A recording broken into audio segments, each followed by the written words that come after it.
Hey people, my name is Chris. In parentheses there on my the title of my name is Seek the Truth, and I'm here to basically reach out to souls who are looking for the truth, who can't seem to get past the lies. So that's what we're at. Um, in this video, I just want to break down to you guys a little bit about myself. Of course, this is not about me. This is about God. This is about serving God. I am a man out here in San Diego who has been, I've been through a tough life. I've since childhood, I've been in quite a bit of catastrophic events, things that have taken me off my path, have really taken me down. And since a young man, or actually a young boy, I've been attacked left and right through life itself, because this life, of course, is very difficult. And I mean, if you put it all together through, and I'm going to be very transparent here, so I hope you guys can really sit down and bunker down and listen. Being a young man, a young child being molested, I've been kidnapped twice. I've been, I've been to court, and have put my father in jail. Through all those things, of course, coming with being homeless. I was homeless before at one point in my life. I remember being a child, actually living out on a beach somewhere, and I can't even tell you where, but I was alone a lot of my life, being my father was on drugs. And I'm going to go ahead and just kind of get into the gist of what the reasons why I'm here.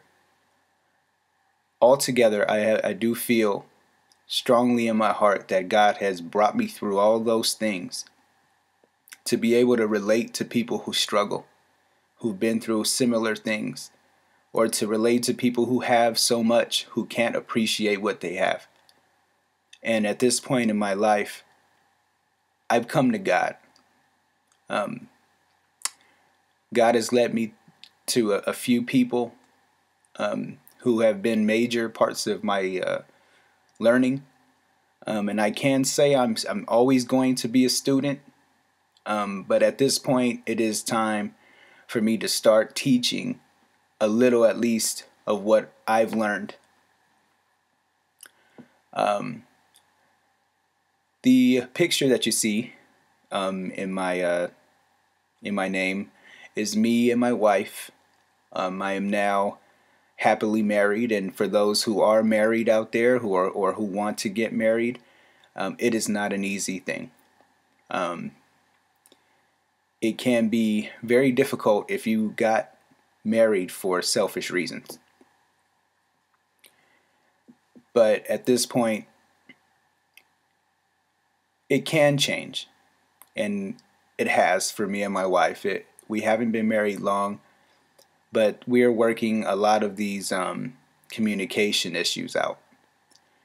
And it really evolves a lot around God. And I'll get into that in future videos. So I'm very happy that I am married. I'm very happy. I'm not going to use the word happy. I'm going to say I appreciate everything that I've been able to do or have, because I know it all comes from God. God is a great God, and God will bless you. And sometimes God will bless you, and you'll make those, you'll, in your flesh, let's say, for example, you were dating someone, and you were having sex with her, and you just wanted to make it right, and you got married, right? Because you wanted to do the right thing. Well, Like in that case, you you were under the influence of sin, and you got to a place where you get married, and then you thank God. Yeah, this is what I've been taught by my teachers. It's just quite it's kind of ridiculous in a way, but at the same time, you're trying, right? And that's where it can get confusing for some people. And I say some people because I'm talking about myself as well. But I was given a selected amount of scriptures to study. And those scriptures I will go into in maybe this video, but most likely a different video. Right now, I just really want to get the point across of who I am and who you're listening to. Other than that, I've been through churches. I've been to a few where I've stayed in for a while, and I don't know about you, but whenever got yourself into a church, and you just sit there and you are almost like brainwashed because you don't want to get out your own Bible and read and study. And I can say I was victim to a lot of those churches as well. I mean, those folks are ruthless. And we're not going to go ahead and down anybody in church, because I'm sure there's people in church who are really serving and really trying to serve God to the best of their ability, and most likely are, serving God the right way. But one thing I do know, going through the New Testament, is that there were many people that God chose that had to die for this word. And I'm in that place right now, being this is my first video, that I came to realization that if I want to serve God the right way, that I will have to die for this word. And that I totally accept. And it's one thing that you have to be really ready for, because it's not funny. It's not a game. I live my life sometimes, and I am going back and forth with God. And that's how you're supposed to do it. If anybody tells you you can't talk to God the way you need to talk to God, they're lying to you. They're lying. I go through so much with God because I'm in this flesh, and I'm trying to do things the way He wants me to. And at the same time, I'm pulled, and I'm fighting against that pull, those temptations. Most days are okay. And then there's some days when you're really, really weak, and you just have to battle in the spirit. This spirit walk is not to be messed with.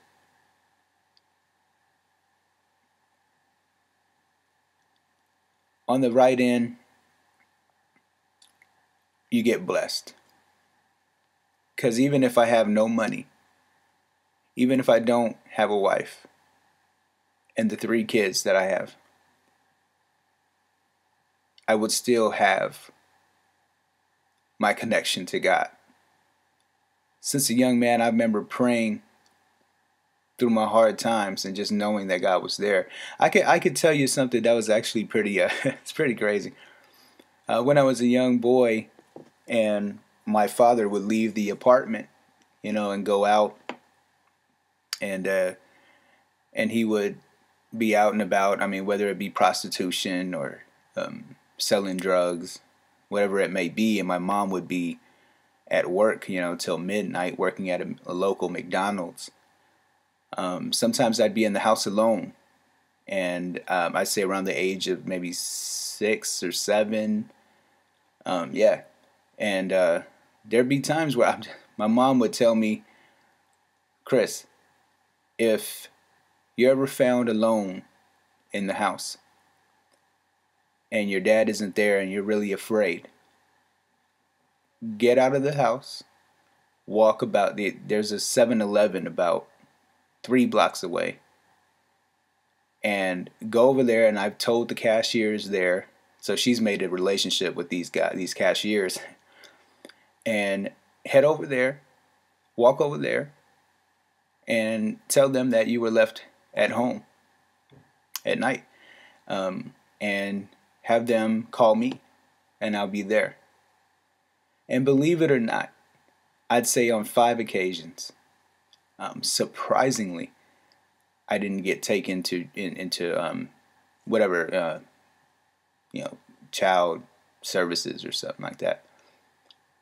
But I would come out of my house close to midnight, waking up in the middle of the night and knowing that no one was there, and walk my way over to this 7-Eleven. And I live in San Diego, and it's a pretty I lived in the ghetto, so it was quite a bit of stuff going on in my neighborhood. And somehow, some way, God guided me along. This is how I truly feel in my heart. God guided me along to make it to that 7-Eleven and always have my mom come get me. And it was so weird, so crazy. I mean, there was there's so many other obstacles. I can't even begin to tell you everything. But what I'm trying to get across here is that I've always felt that God was with me, protecting me. And at this point in my life, it is time to give back to those people, to really influence them in such a way with my life and the scriptures, to give back to you guys and open up the communication with you and God. If you don't believe in God, just look outside. I mean, there's so much in nature itself and how perfect it is. And that if you look into the heavens or into the sky, it's endless. And if you ever just take the time out of your busy lives, forget about the money, forget about the person you like or love just for a second, and just realize why you are here. And that's what I had to do. So here I am. I got great teachers. The greatest teacher I have is the Holy Spirit. The biggest person here to me is this man. His name is Gary, and he's out on Ethiopia Rising. Gary, if you're listening, thank you. Seriously, thank you. I had to tell you, man, I'm not a bitch. I know you didn't say I was, but no, this is real talk, man. I truly 100% believe in the good God Almighty, and this is what I'm doing it for. So, thanks for the assist, for the alley-oop. You know what I'm saying? I'm about to slam dunk it now. I'm kidding. I still got a lot to learn. But my point here is that I was listening to that Walk in the Spirit video, and now it's going down. And I just thank you so much. You kept it so real with me, and hopefully I have the same spirit to give it to these people in such a way that they understand. So back to my people here. Welcome to the channel. It's going to be a little ride. You might see me in and out. I do have a wife and kids, and I do work, but I will try my best to give you guys what you need. And to, just like I said, open up that communication with the great God. Y'all take it easy. Love.